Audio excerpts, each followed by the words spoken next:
Can we start? Yeah, I'm ready.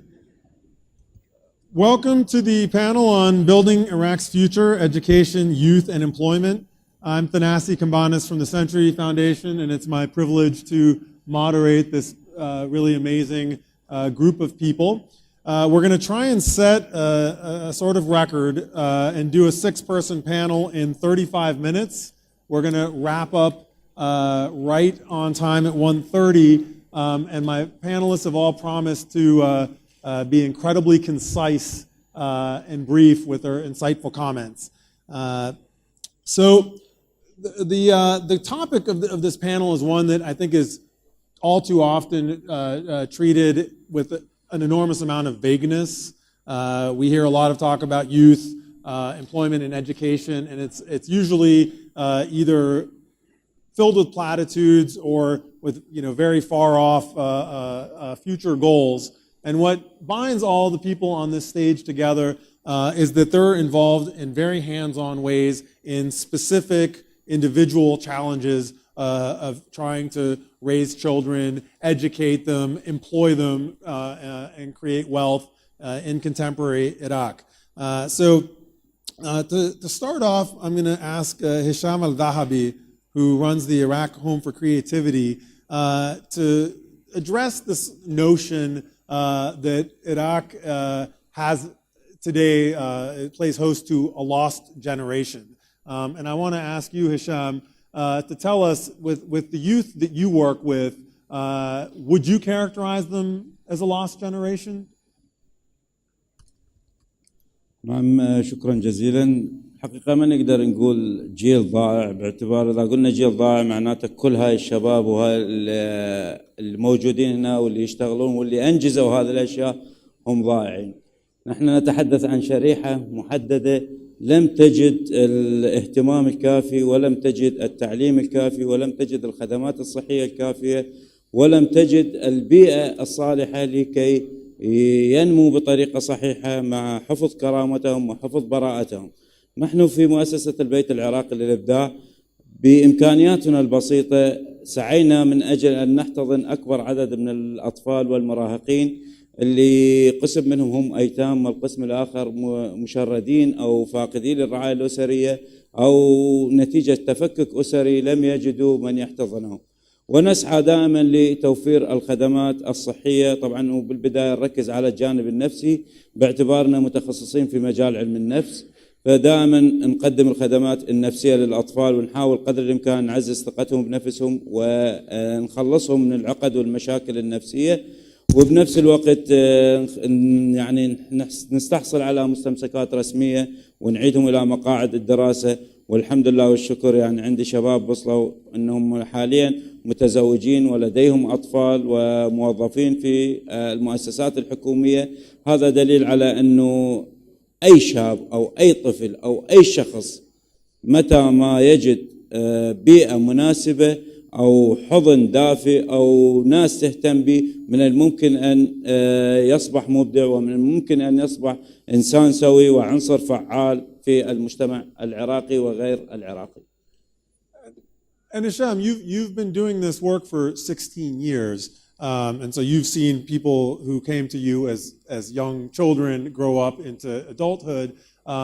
What specific steps do you find enable you to prepare these children to have successful lives? الحقيقة يعني هي رسالة لكل الشباب من خلال تجربتي خلال 16 سنة ومن خلال تخصصي في مجال علم النفس. وجدت أنه للنجاح 4 قواعد من الممكن أن يستفيد منها أي شاب في النجاح في أي مشروع ينطلق به أو في حياته اليومية.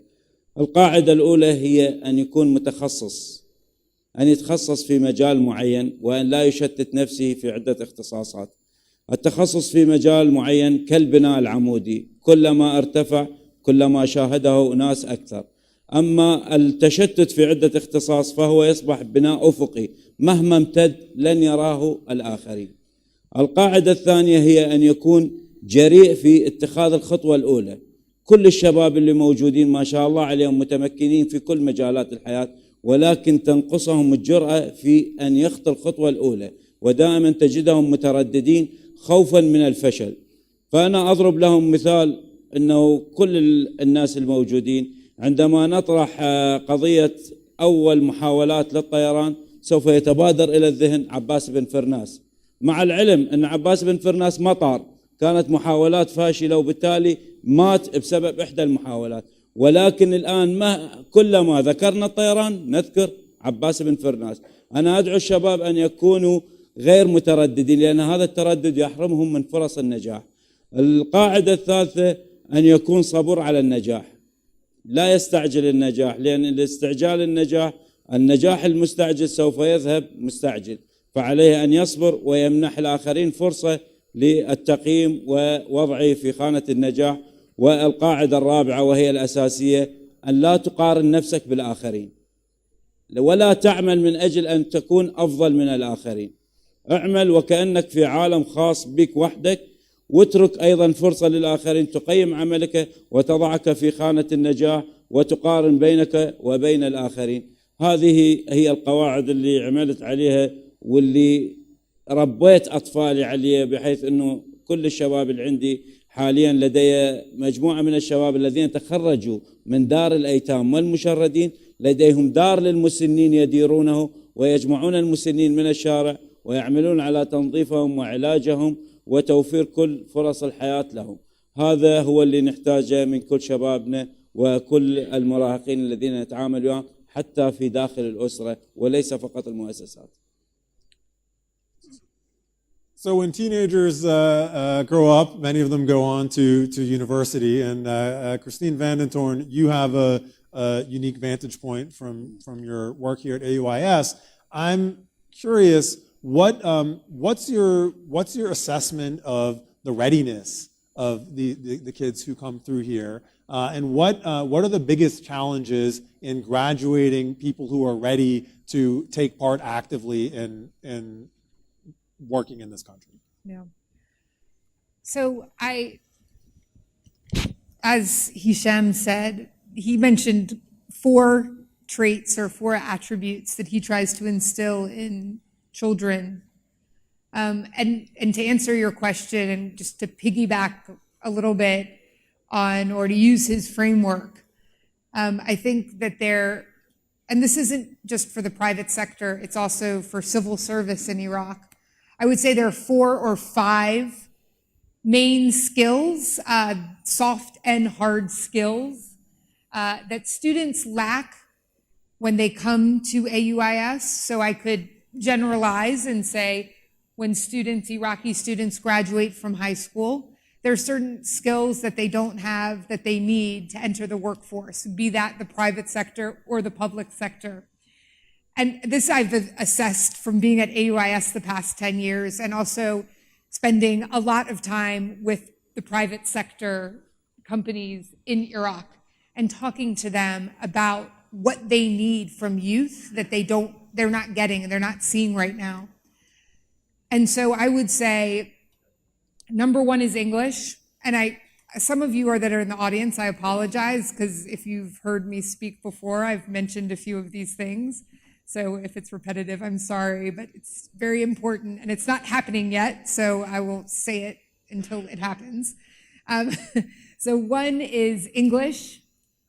Every company says we need English, English, English. English is a global language. It encourages exchange. Doesn't just enable you to work at a bank, but it enables exchange between cultures in all sectors, in all fields. A second is access. You know, a lot of Iraqi high school students, Iraqi university graduates don't have access to working at the government, to working in private sector companies. I really have advocated for an Iraq-wide HR firm, and some kind of exist, there are a couple. Another is just hard skills, accounting, banking, finance, even these basic finance skills that if you want to work in the private sector, the systems that they teach at some Iraqi public universities are different than the ones that they need to work at an international company. and I don't want to just talk about the private sector, there are also soft skills. When I talk to a lot of private sector firms and even the government about why they hire our students, why they like our students, you know, they learn skills here. It's about the pedagogy of teaching at university and even at the high school level. Interaction, thinking, question and answer, engaging with your professors, thinking critically. You know, this is needed in any job and in every job. So I think these are, what I don't have is a solution for all of Iraq because, and you know, this isn't about culture or anything, it's just history and the politics and the conflict this country has been through for so long. Obviously, the higher education and the education system has suffered, and it needs almost a complete overhaul, and I'm not sure how to do that. But I hope that universities like ours will inspire others to do take these kind of steps and reforms. So, Mujahid Waisy, who helped set up the station in Baghdad and now works for, has another startup called KAPITA, which I understand is an incubator that accesses private funding to try and help Iraqi startups. I'm curious, who do you hire, and what is the state of the people that you employ? How employable are they? How do you deal with them?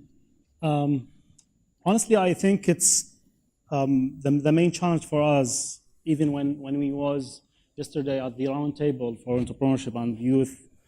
The main two challenges for us, I can say, it's the talented, the skills for the people, for the graduated people.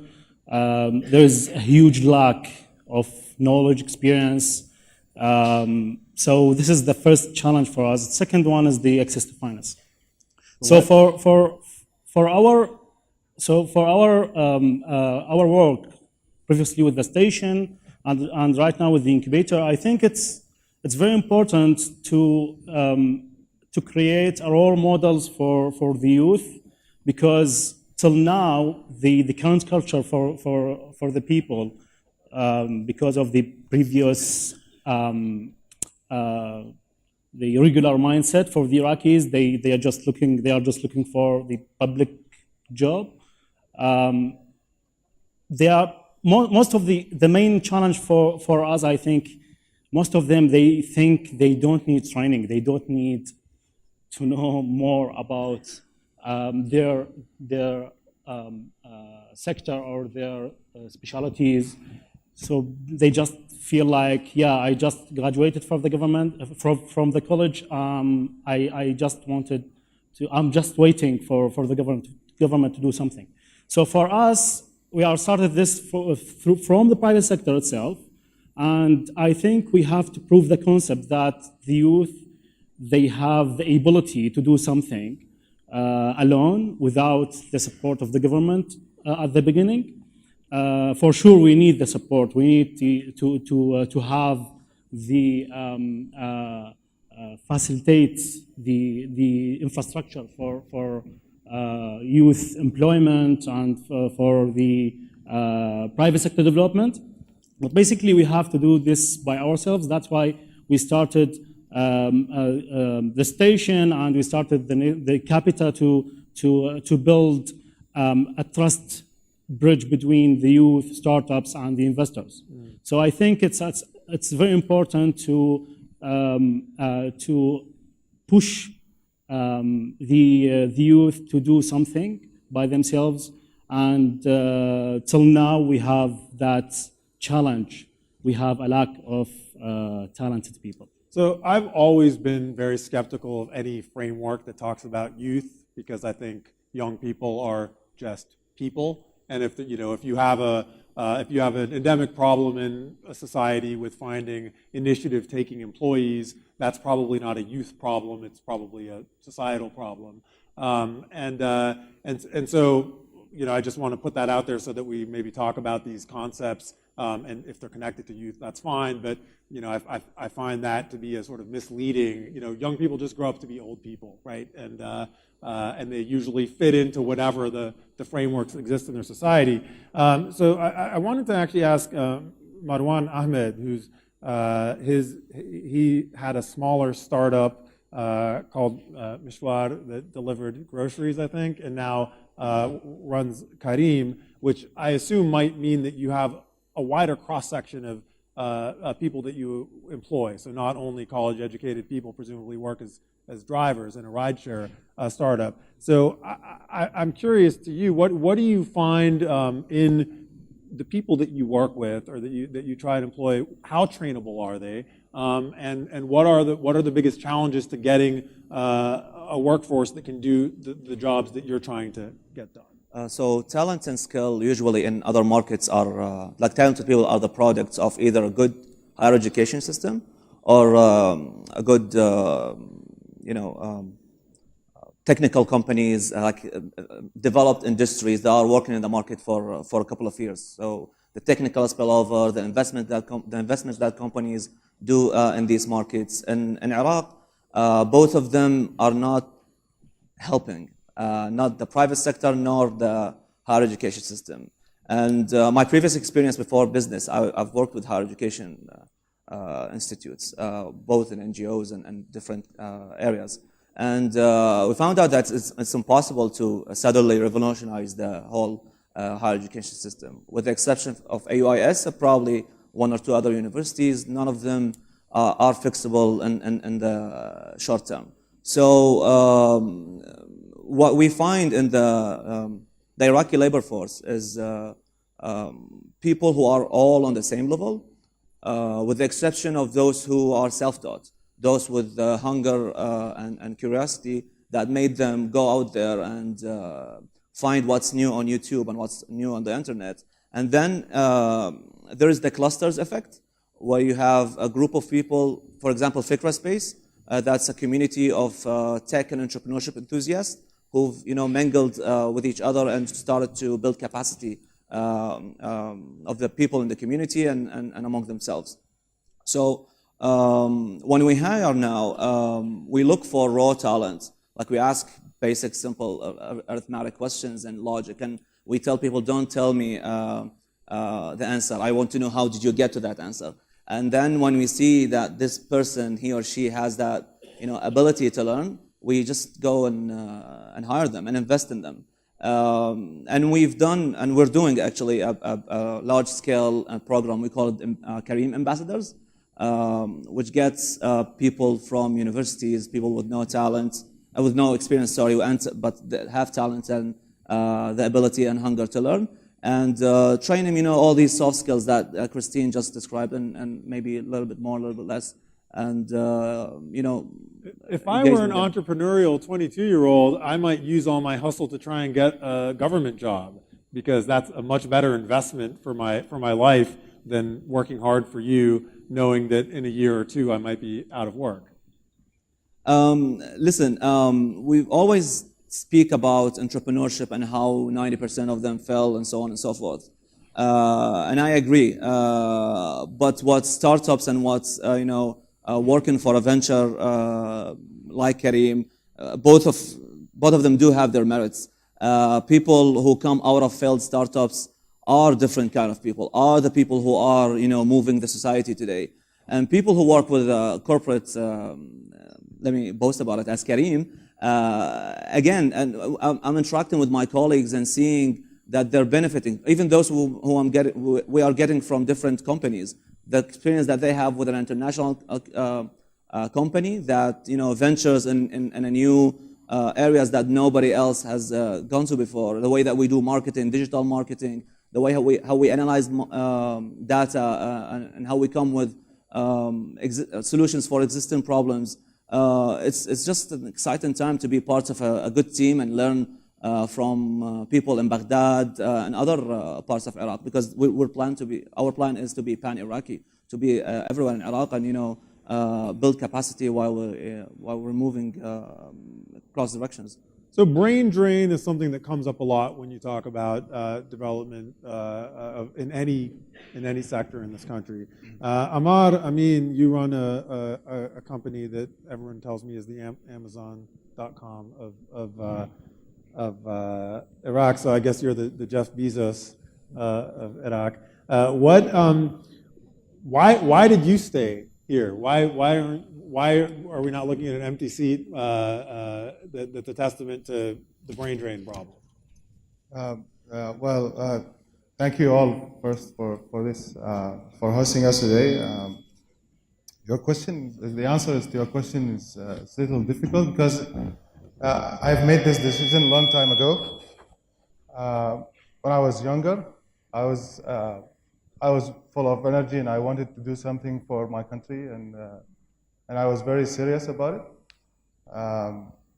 Now, the decision is still the same, but maybe the motivation is somehow different. Before I started my company, I was working a full-time university lecturer for 5 years, and I was teaching computer science, different courses. I'm a tech guy, and I always work on developing my students' skills to introduce them to the jobs market. I don't do what I found out when I came back is most university lecturers they follow a teaching scheme that converts the students into an academics later on. So they rely on heavy theory, and they barely do any hands-on experience on anything they teach. I didn't do that, and my classes were always, teamwork, workshops, hands-on experiences on tech that I used to teach. And then it was very remarkable how my students reacted and how they are still in contact with me till today. That was 6 or 7 years ago. And they thank me for my efforts that have somehow changed their lives, because they see they're different and they're better than their peers when they are in the jobs market in the private sector or on the public sector. So I guess this teaching scheme has to change, and the results will be very quick and very remarkable. Because what I'm doing now in my company when I hire people, as Marwan said, we just look for raw skills. We just look for someone who is smart, and the majority who are coming from the majority of private sector are small companies, and the experience they have is irrelevant. Their skills is always, regardless of their major, their skills is English and Microsoft Office, and it's not. They use this indicator from 1 to 100%, their proficiency, and it's never 100%, When they say 70% is like 50% in reality. So I don't even look at their major from school. I just look for smart people, and we work heavily on developing their skills, the skills we need in our company, and that's how it works so far. So we hear always about mindset, I think, as the starting point for this. And Hisham, have you seen changes or evolution in the mindset of the kids and young adults that you work with? نعم أكيد، وهذا هو اللي خلاني أستمر بالعمل، لأن النجاحات اللي يحققونها الأطفال والشباب اللي عندي تعطيني طاقة إيجابية أن أستمر بالعمل وأن أتوسع على نطاق أوسع. أنا دائما أقول إنه الحياة أوسع من الواقع.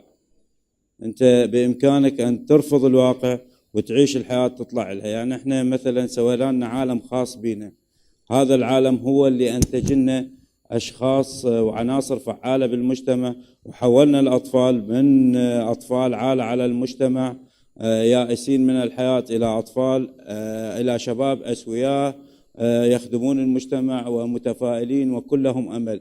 اليوم الشباب اللي أنا دا أشوفهم كل المحافل اللي ألتقي بها، كل المؤتمرات أو الملتقيات، أشوف يعني كمية من الشباب أعداد كبيرة لديها كل الإمكانيات وكل الطاقات، واللي تحتاج طبعا خلني شوي أطلع من الموضوع. احنا في هذا الملتقى يعني أعطينا للسياسة الحيز الأكبر، ولكن كان المفروض احنا نتحدث وبعدين السياسة اللي احنا راح نعطيهم بعض الأشياء اللي هم يعقبون عليها ويتوسعون أو يعطونا حلول ومقترحات إلها. يعني أنا كنت أتمنى أنه هاي الشباب اللي دا تعطي مبادرات ودا تشتغل وتحاول تحفر بالصخر أن تعطيك أشياء جميلة تخدم البلد، أنه الحكومات تركز على الشباب وتحتضنهم وتنمي هاي المبادرات وتمولها حتى تتوسع وتستنسخ في بقية المحافظات العراقية. يعني أنا اليوم مثلا عن تجربتي تجربة ناجحة، من خلال هذه التجربة بإمكانياتي البسيطة نقذت مئات الأطفال الآن كلهم يشتغلون وعندهم عوائل ومستقرين. كان المفروض هذه المبادرة تستنسخ في كل المحافظات، بحيث لأن احنا عندنا أكثر من 1,000,000 طفل يتيم. 1,000,000 طفل يتيم ما ممكن احنا نبقى على قانون يقول يمنع فتح دور أهلية للأيتام وحصرها بالدولة. هذا القانون من صدر أو شرع بالثمانينات، كان عدد الأيتام ما يتجاوز 1000 يتيم أو بضع المئات، وكان عدد سكان العراق 13 أو أقل من 13 مليون. الآن عدد سكان العراق 38 مليون وعندنا أكثر من 1,000,000 يتيم. فبالتالي على مؤسسات الحكومية أن تدعم منظمات المجتمع المدني وتعتمد عليها وتعطيها الثقل الأكبر، لأن دولة مثل أمريكا تعتمد على منظمات المجتمع المدني، فما بالك في بلد مثل العراق. المفروض نعطيهم حيز. يعني اليوم اللي تفضل به أخي وصديقي مجاهد أو الأخوان في كلها مبادرات فردية، ما استسلموا للواقع ولا قالوا أنه الدولة ما أعطتنا وأنه الظروف صعبة، وكلهم عايشين بنفس الظروف، ولكن خلقوا فرص للعمل وفرص للإبداع. والفرص مثل خلقها مجاهد ما عادت بالنفع إلى فقط، عادت بالنفع على آلاف أو مئات الشباب الآخرين. والآن انطلق إلى مشروع آخر. نحن اليوم نحتاج إلى أناس تفكر بعقلية تنظر بعينين، لا تنظر بعين واحدة. احنا مشكلتنا ننظر بعين شرقية واحدة فقط. نحن نحتاج أن ننظر بعين شرقية وعين غربية من أجل أن نحتضن كل هذه المبادرات وننظر إلى 10-15 سنة إلى الأمام. That's a staggering number, 2 million orphans. I know you can't generalize. مو مليونين، ما قلت مليونين، مليون. Still a staggering number. I know you can't generalize about so large a group, but these kids you work with, what do they want to be when they grow up? What do they imagine for them individually is the future?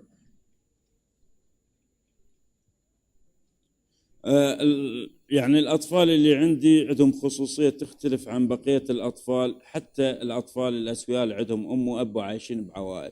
لأن أنا أرجع وأقول بحكم تخصصي في مجال علم النفس سويت بحث مقارنة في قلق المستقبل بين الأطفال الأيتام في دور الأيتام وبين الأطفال الأيتام لدى أسر بديلة. فشفت أنه قلق المستقبل عند الأطفال في الدور الأيتام مرتفع جدا، ولديهم كثير من الأسباب. مثل بعض الأسباب مو حصرا، مثلا بعضهم يقول أنا أخاف يصير عمره 18 سنة، خاف يطلعوني من الدور وين أروح. البعض الآخر يقول أنا أخاف من أكبر ما أتزوج لأن ما حد من العوائل ينطي الواحد عايش بدار مال أيتام. البعض الآخر يقول أنا أخاف أكبر وأتزوج وأموت وبعدين أطفالي هم يروحون دار أيتام. فصاير عندهم عقد، مجموعة من العقد والمشاكل. عملت على حل هذه المشاكل واحدة. مثلا اللي قال أنا أخاف ما ألقى وظيفة، قدامه وظفت كل الشباب اللي بعد 18 سنة. اللي كان خايف إنه هو بعد 18 سنة يطلع من دور الأيتام خليته بعد 18 لحد 22 سنة هو موجود في دار الأيتام. اللي كان خايف يقول مثلا أنا ما أقدر أتزوج لأن ما حد ينطيني، زوجت مجموعة من الشباب أمامه. فبالتالي أصبح عنده أمل بالحياة وحافز. الآن هم طموحهم أكبر من طموح أي شباب. لدينا مثلا واحد من الأيتام كل سنة واحد من الأطفال اللي عندي يذهب إلى فرنسا ممثل عن العراق في ملتقى ثقافي يجمع الأطفال اليونانيين والفرنسيين والتونسيين والفرنسيين والتونسيين واليونانيين والعراقيين. هذا أعطى أمل لكل الأطفال اللي عندي أنهم ممكن أن يحصلون على فرص. لدينا شباب وصلوا يدرسون في الكليات. اليوم تحدثت مع كريستينا ووعدتنا بمنح من الممكن أن يكونوا الشباب اللي عندي في البيت العراقي للإبداع يأتون للدراسة في الجامعة الأمريكية. هذه الأشياء اللي يحتاجها كل الأطفال حتى داخل الأسر، أنه توفرها الآباء والمؤسسات التربوية والتعليمية والصحية وحتى المؤسسات الدينية إضافة إلى المؤسسات الإعلامية. So, and optimism is great, and you all embody various, beautiful, inspiring strains of optimism. I was just thinking as you were talking of this crisis group report that came out a few years ago called Generation 2000, which sort of meticulously documented the unique and uniquely daunting challenges facing the people who are coming of age today. So not youth in general, but the people who are 18, 19, 20, who have grown up in this post the catastrophe of the post-American invasion and all these the youth unemployment levels of 30, 40, 50%, I think, for some ages. And I'm wondering, especially for you four who are receiving this generation into either the academy or the workforce, is there a different psychology or challenge to these folks who have been steeped in something one might frame as hopelessness or lack of opportunity or simply institutional degradation? And feel free to push back against any of those characterizations. Again, speaking about my current experience with Careem. So Careem is, for those who don't know Careem, it's an international company with a mission that says simplifying the lives of people and building an awesome organization that inspires. And we operate different countries from Pakistan to Morocco. That's basically most of the Middle East countries. And I don't think that mission speaks to any population as much as it speaks to Iraqis. And the team that I work with, who are all below 30s, probably except for myself and another one or two guys, are all purpose-driven, are all putting it all out there to make a change, to simplify the lives of people, and building that company that succeeds with a staff that's all youth, not run by the old techniques and old mindsets. So if you give the youth of today purpose they will surprise you. They will. For me, I'm impressed. I've worked with different youth, mainly entrepreneur and like workshops, events, competitions. But seeing them as a team, seeing those 20-something working as a team, learning and accepting feedback and competing with their counterparts who are working in different teams in other countries, it's very inspiring. It's something that I've honestly, like if you asked me 2 years ago, I wouldn't think that such thing would exist before I'm 50 or something. Any of you want to add to that, Mujahid? Or? Yeah, okay.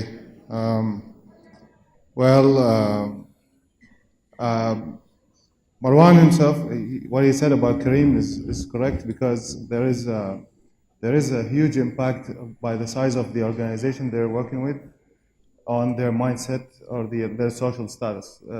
Psychological, because this is happening with enterprises who are as large as Careem. But our problem in Iraq is we do not have so many of this class.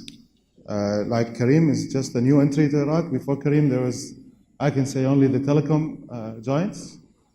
But as I said earlier, the majority of the private sector is formed of small companies who are, one way or another, are suffering from other issues. Careem, our enterprises like Careem, with all their resources, they are capable of developing the environment that will supercharge the young employees and give them hope. But from where I stand, and even where he was standing like 2 years ago, youth were hopeless. They have this mixed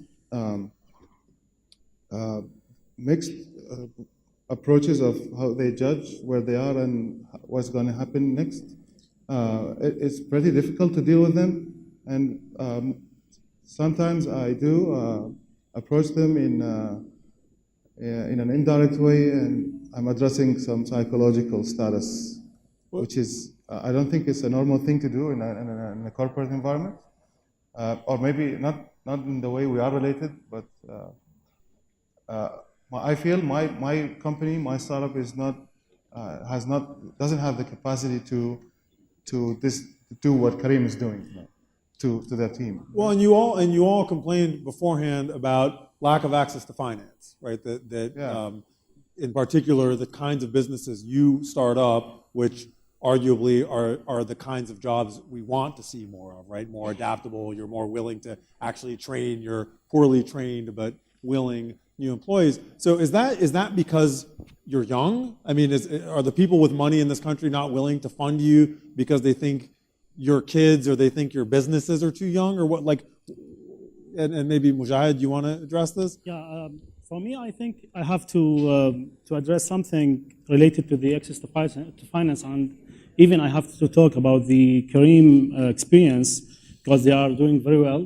And for us as a ecosystem players, that we are trying to reach out the investors.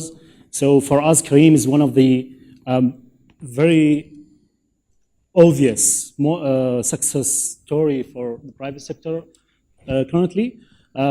But I have to mention something related to the government. So excuse me, I will speak by Arabic. صراحة المشكلة الأساسية إنه التحدي الحقيقي، العراق بلد غني وعندنا كل شيء هواية فلوس، بنفس الوقت قطاع ريادة الأعمال والشباب والمشاريع الصغيرة صفر. لا توجد أي وسيلة لمنح أو تمكين الشباب ماليا، وهاي المشكلة اللي نواجهها صراحة. عندنا يمكن تكون مبادرة واحدة فقط، اللي هي مبادرة المالي المركزي الخاصة بالقروض الصغيرة، وأيضا الآليات اللي متبعة بها بحكم الإجراءات اللي موجودة صعبة، لأن تتطلب ضامن من القطاع العام، مع العلم هي مبادرة تستهدف دعم القطاع الخاص، واللي كانت سبب انه ما تكون اكتف كل شيء هوايه، ونتمنى انه تتعدل بعض الاجراءات بها حتى تكون اكتف. لكن الفكره انه العراق بلد غني، والان دخلت مؤسسات دوليه كثيره دا تدعم هذا القطاع وتشتغل، وصار اكو فوكس وتوجه على البرايفت سيكتور ديفلوبمنت، على دعم القطاع الخاص. لكن للأسف غالباً تكون توجهات الدعم فقط من خلال التدريبات أو بعض المبادرات اللي علاقة بالتدريب والكاباسيتي بيلدينج، لكن ما يصير اكو تركيز على الفاينانسينج. وهي هاي واحدة من أهم المشاكل اللي موجودة عند الستارت ابس وعند الاساميز حالياً، المشاريع الصغيرة، لأنه احنا نحتاج كشباب كإنكوبيترز كأصحاب مشاريع، نحتاج أحد يخاطر ويانا يستثمر ويانا، ما نحتاج فقط قروض صراحة. لهذا السبب أنا أعتقد النقطة الأساسية والمهمة حتى يكون القطاع الخاص أكتف ويكون بمهارات أكبر ويكون نشط أكثر، لما تكون أكو فرص أكثر للمشاريع أنه تحصل على تمويل أو استثمار.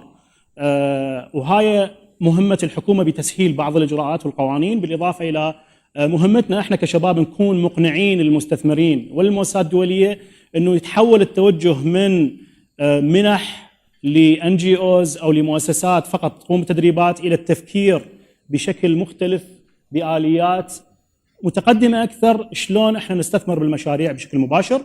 وأعتقد البنك الدولي عنده هيك مبادرة